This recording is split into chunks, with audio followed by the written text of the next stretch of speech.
Hello, good evening. എല്ലാവർക്കും എന്നാണ്ട് വിശേഷം? സുഖമായിട്ടിരിക്കുന്നോ?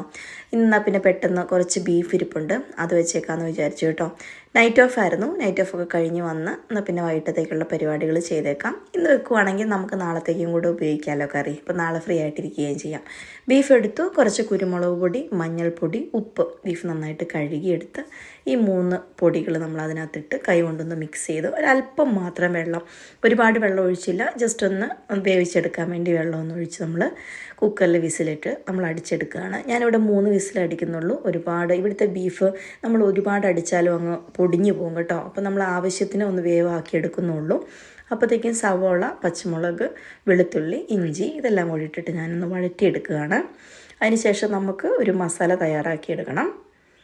മസാലയ്ക്കായിട്ട് ഞാൻ വേറൊരു പാത്രം വെച്ച് കൊടുത്ത് അതിലേക്ക് കുരുമുളക്, പെരിഞ്ചീരകം, പട്ട, ഗ്രാമ്പു, ഏലക്ക ഇത്ര സാധനങ്ങളൊന്ന് ചൂടാക്കിയെടുക്കാൻ പോവുകയാണേ. നമുക്ക് കുറച്ച് ബീഫ് ഉള്ളത് കൊണ്ട് കുറച്ച് മസാല മതി.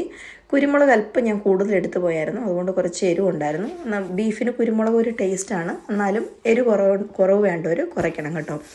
നമ്മുടെ ആ കുരുമുളകും പട്ടയും ഗ്രാമ്പുമൊക്കെ ഒന്ന് ചൂടായി വന്നതിന് ശേഷം അതിലേക്ക് മല്ലിപ്പൊടി, ഒരല്പം മുളക് പൊടി, അതുപോലെ വേണമെങ്കിൽ കുറച്ച് മീറ്റ് മസാലയും കൂടെ ഒന്നിട്ട് ചൂടാക്കിയെടുത്ത് അത് ഒന്ന് തണുത്ത് വരുമ്പം നമുക്ക് അരച്ച് ഒരു നല്ല പേസ്റ്റ് രൂപത്തിലാക്കിയെടുക്കണം.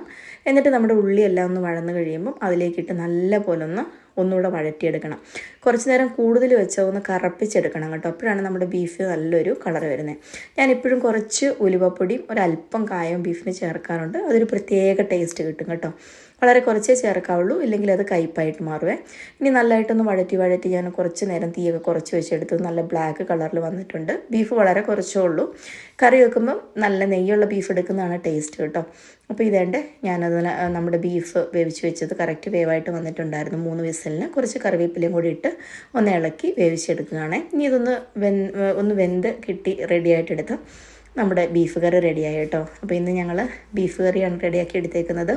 കുറച്ച് കടുക് പൊട്ടിച്ചങ്ങ് ഒഴിക്കുകയാണ്. ഇനിയിപ്പോൾ അതങ്ങ് അടച്ച് വെച്ചാൽ മതി. നമ്മൾ കഴിക്കുമ്പോൾ ഒന്ന് ഇളക്കി യോജിപ്പിച്ച് എടുത്ത് കഴിച്ചാൽ നല്ല ടേസ്റ്റാണ്.